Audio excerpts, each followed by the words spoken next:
Well, at least 32 people have been confirmed dead in a terrorist attack in Iran's southern city of Chahbahar. The victims were mourners gathering to mark the martyrdom anniversary of Imam Hussein, the grandson of Prophet Muhammad. Press TV has learned that the group obtained explosive belts from Saudi Arabia. Here is more on that story. The terrorist attack took place outside Imam Hussein Mosque while thousands were attending the Tasu'a morning ritual.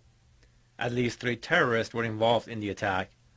The first one managed to detonate his bomb, but the other 2 were wounded and arrested by local security officers.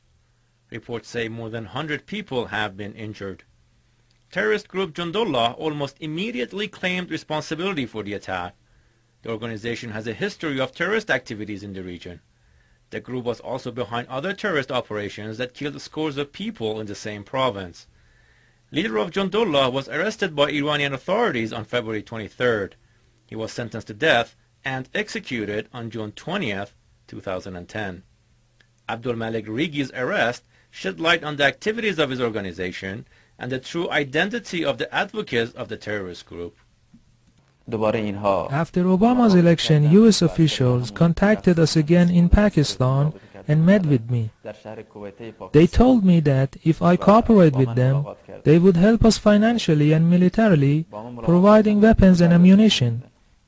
And they promised to give us a base anywhere in Afghanistan near the Iranian border.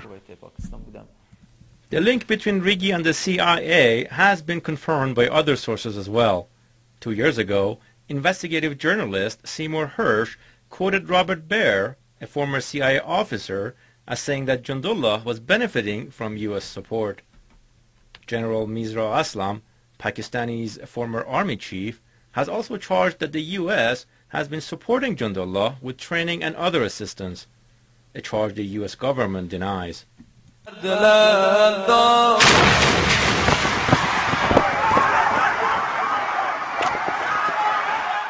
In 2008, an explosion ripped through Sayyid al-Shuhada Mosque in Shiraz. It left 12 dead and more than 200 injured. Evidence revealed that the group responsible for the bombing, the Kingdom Assembly of Iran, operates from inside the U.S. and uses the media and the internet to recruit, finance, and train terrorists. Hersh has also reported that President George W. Bush signed an intelligence finding in late 2007 that allocated up to $400 million to covert operations intended to destabilize Iran's government. Washington waged the wars in Iraq and Afghanistan under the pretext of fighting terrorism. But mounting evidence proves that the excuse is nothing but a tool that plays into Washington's agenda. Well, for more on that story, we're now joined by Jeff Steinberg, who's with the Executive Intelligence Review, who joins us via satellite from Washington. Mr. Steinberg, as always, thank you very much for joining our broadcast. Now, analysts say that the U.S., through support of anti-Iran groups, would love to see political unrest in Iran. How is it that the U.S. doesn't know attacks unite instead of divide Iranians? Well, I think smart people in the United States obviously know that.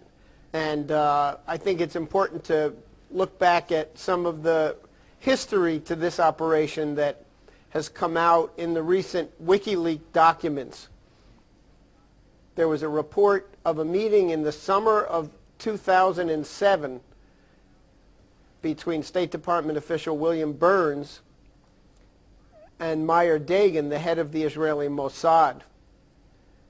And during that meeting, Dagan presented a detailed strategy already operational on the part of Israel for carrying out disruption, sabotage, terrorism inside Iran using various ethnic minority groups, and they specifically singled out the Baluchis as one of the top priorities. And it was soon after that that Vice President Dick Cheney became a promoter of that strategy, traveled to Saudi Arabia, traveled to Azerbaijan, and tried to basically solicit broader support for this policy, which was a combined Israel, British, U.S. strategy of destabilization. So I think it's a kind of a coalition effort. I have no direct evidence to dispute the idea of CIA covert funding of this, but I think it's important, since we've got some more public information out now, to trace some of these other elements of the story. Right, and interestingly, Obama said that those responsible must be held accountable. Since Jundullah's one-time leader says it is supported by the United States, doesn't this create an odd situation for the U.S.? Well, I mean, very often presidents publicly lie and make statements that are diplomatically appropriate, but knowing that they are protecting and covering covert operations.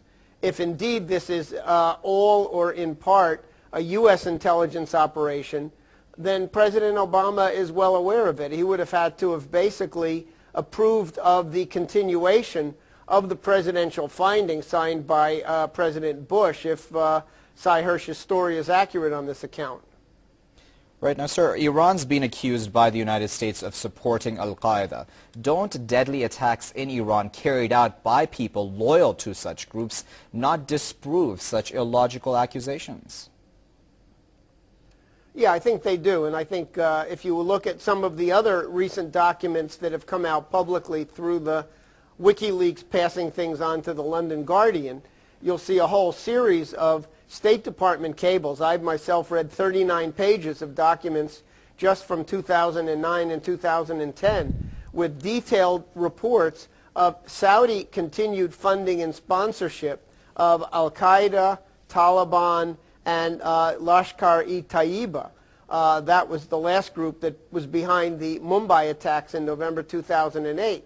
So I think, unfortunately, the term terrorism gets bandied around, and people fail to see that in very many cases you're dealing with asymmetric warfare operations and front groups that are financed by government intelligence services. This is an old story. Governments all over the world do it, and it's always covered by a bodyguard of lies, denials, and statements of condolence when government officials know who was behind these kinds of attacks. All right, we will have to leave her there for now. That was Jeff Steinberg with Executive Intelligence Review joining us via satellite from Washington. Mr. Steinberg, as always, we appreciate your comments here at Press TV.